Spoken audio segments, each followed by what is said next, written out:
Hi there. We're gonna continue a part two of compassion. So, what is compassion? We've mentioned on the last video, a video that we made, and we were talking about compassion and how compassion tends to influence us. But some people may ask, how does one get to a state of compassion? How do we get to the state of compassion? Through self-discovery, because compassion, I can liken it to a state of vastness, state of clarity, a state of seeing things in okay. I'm never I've never googled or I've never read it through dictionary what is compassion, but based on the experience that I'm experiencing in life, this is my understanding what compassion to me as a person, as an individual, is.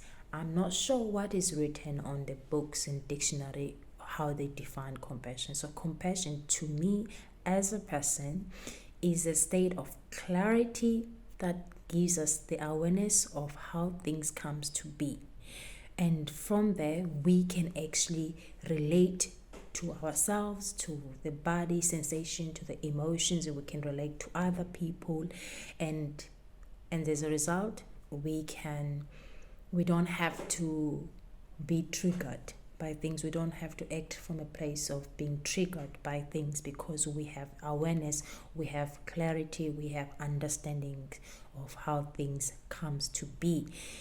That is compassion.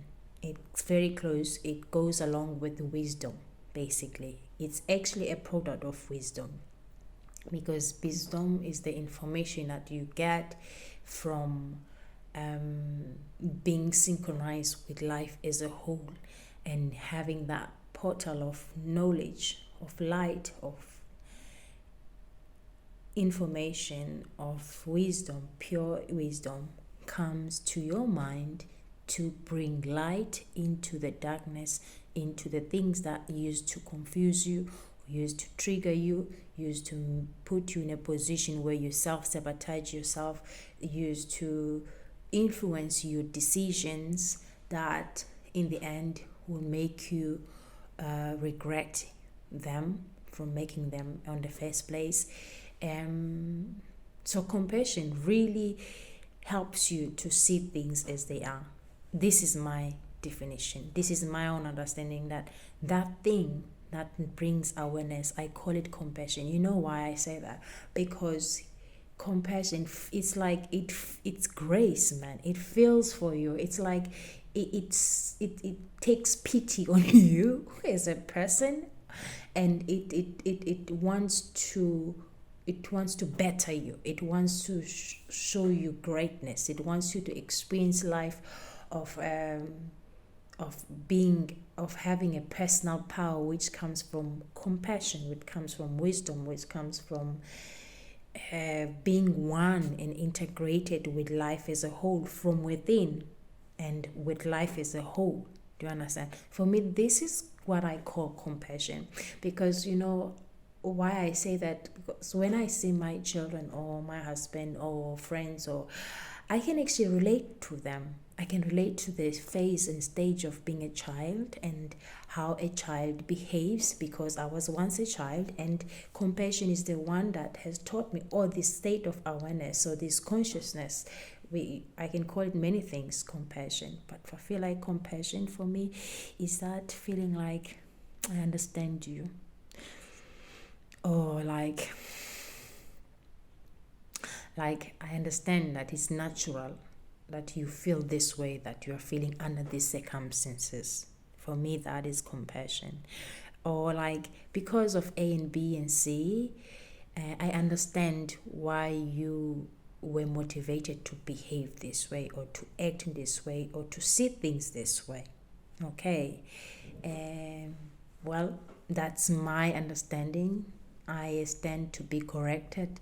I'm not saying it's good or bad, but that's just what I'm learning along my personal journey. Okay. So that's my definition of compassion. And You know what? I'm gonna actually look for compassion on, and let me just Google it and then see what does it mean to them, what they say, what is compassion. Compassion, the meaning of compassion. Compassion, meaning sympathetic, pity, okay, and concern for the sufferings or misfortunes. Yeah. You see, intuition knows everything. There's a compassion, meaning being sympathetic, pity, and concerned for the sufferings of misfortunes of others. Do you understand? Like for me, when people are doing things, and even someone, if they do something wrong or considered to be wrong, I have that awareness to or ability to understand this person, to understand what was behind them, what made them, what sort of energy makes a person to be the way they are, what sort of energy takes to make a person to be loving, what sort of energies that takes to make a person to be mean, to be bullying. You know, what sort of energy that makes a person to be fearful, to be insecure, to be jealous, to be angry. I know it's given. I'm already, I am being taught about these energies and I can see. Hence, I'm saying when someone is doing something, I have the awareness, and I think we all have it. Correct me if I'm wrong, right? But I think we have this awareness within us of understanding where, but maybe then in most cases, we don't have that sense of being present to ourselves to really choose consciously on how to conduct ourselves under those circumstances. Okay. I think when I got raped, and I think in most cases that I've been through that were challenging in life, I feel like the higher self was teaching me the virtue of compassion. Like, for example, when this roommate I used to stay with and went on and dated my then ex-boyfriend, I think that was also another blessing in disguise that I was given to learn about compassion.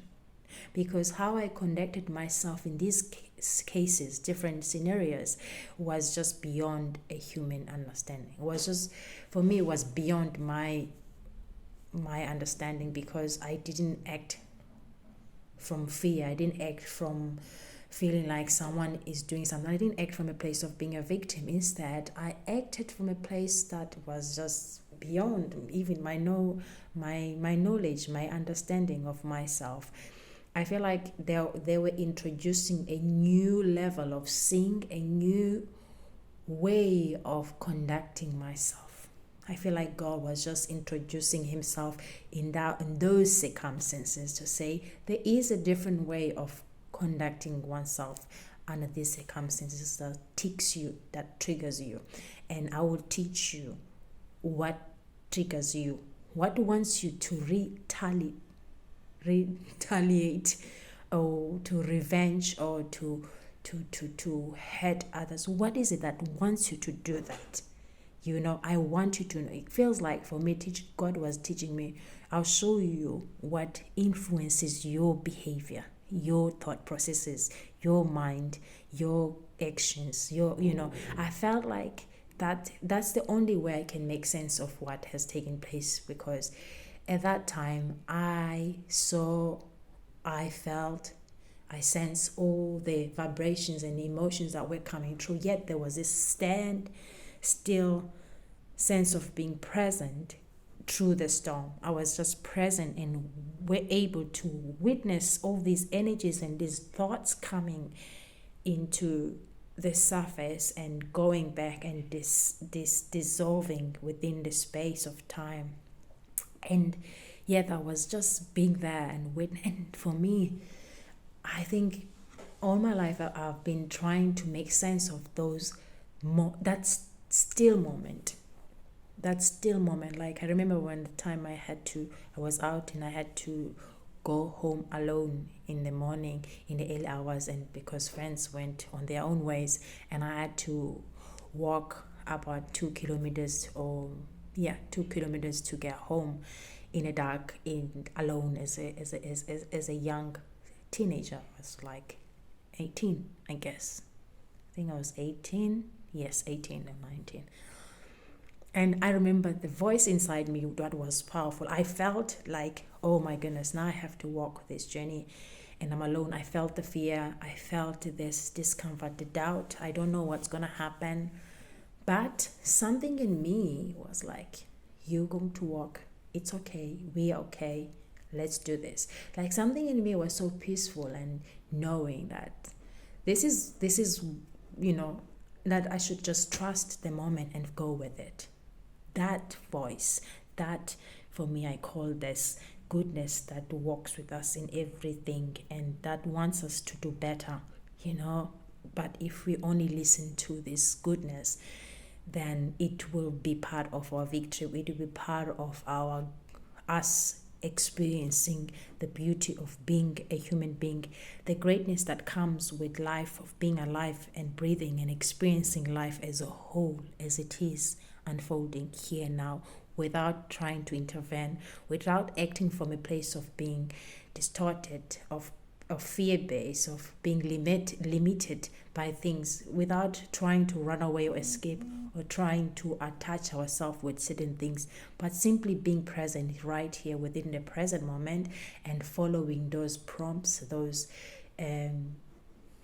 intuition that tends to guide us to what we need to experience next, regardless how it may be.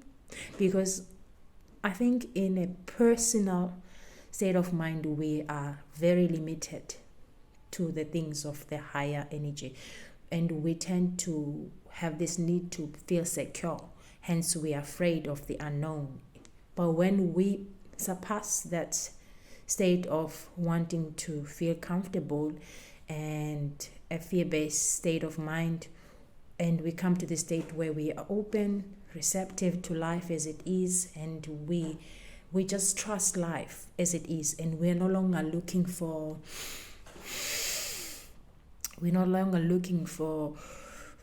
a place to be seen, to be heard, to be acknowledged, to belong, or to benefit, to gain. Or we're not concerned about losing or gaining. We are more into the experience of being here right now. We are more into life as it is. We are moving within the flow of life, and whatever that life brings into our doorstep, that's what exactly that we need to experience at the time, regardless how it may be. So we are not acting from a place of being biased, of having preferences, of lack or neediness or anything, but we are just one and in tune with life as it is, and that is a totally different state of mind.